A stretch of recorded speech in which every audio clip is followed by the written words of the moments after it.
Hare Krishna. Don't just restrain the mind, retrain it. Suppose a person has got a wild horse, and if they are trying to restrain it, it just tosses off any rider who climbs on it. It does not even allow a rider to come close. This is definitely troublesome. But at the same time, they cannot just allow this to go on for all time.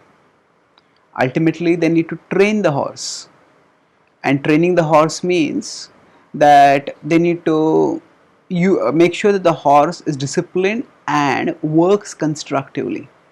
Otherwise, the horse becomes a problem. And even if we can discipline it, what is the use of the horse? If we need the horse for moving it around, we need to restrain it, but the purpose of restraining is retraining. Similarly, when we talk about spirituality and the practice of spirituality, we often talk about mind control within that.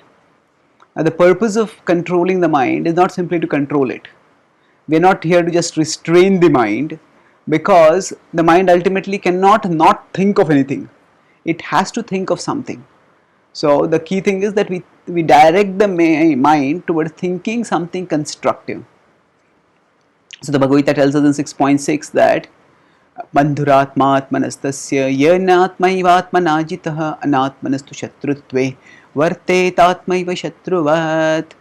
It says the mind is the friend of all living beings. Mind is our friend and is also our enemy.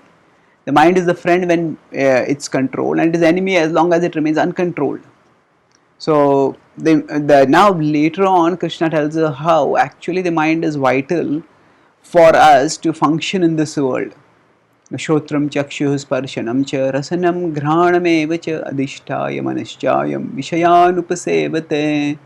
So vishayanupasevate, when you want to pursue the sense objects in this world, at that time the mind is the center of all the senses, and together with the mind and senses, the soul interfaces with the world.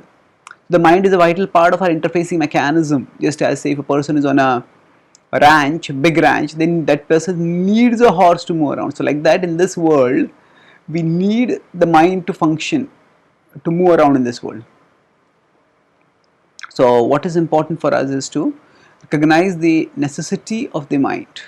At the same time, we have to also recognize the danger of the mind and the importance of converting the mind from its dangerous stature to making it useful, to making it valuable.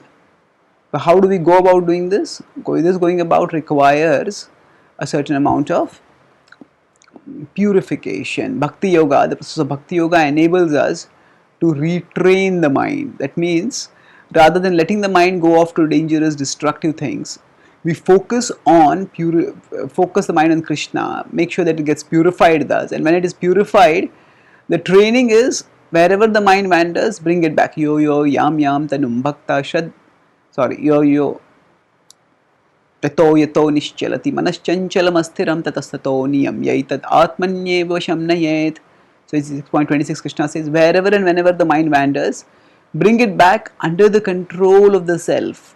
So again and again, bring it back under the control of the self. And this is the way to conquest to the mind gradually. So even if we are removed from a particular situation, we have to actually focus on changing our disposition. And just moving the horse from open ranch to a closed place, that is not the permanent solution. We need to retrain the horse. Similarly, just moving the mind from a agitating, provocative environment to a peaceful, protected environment, that is not a lasting solution. We need to actually retrain the mind so that rather than it going towards the worldly things, it moves towards Krishna. Thank you. Hare Krishna.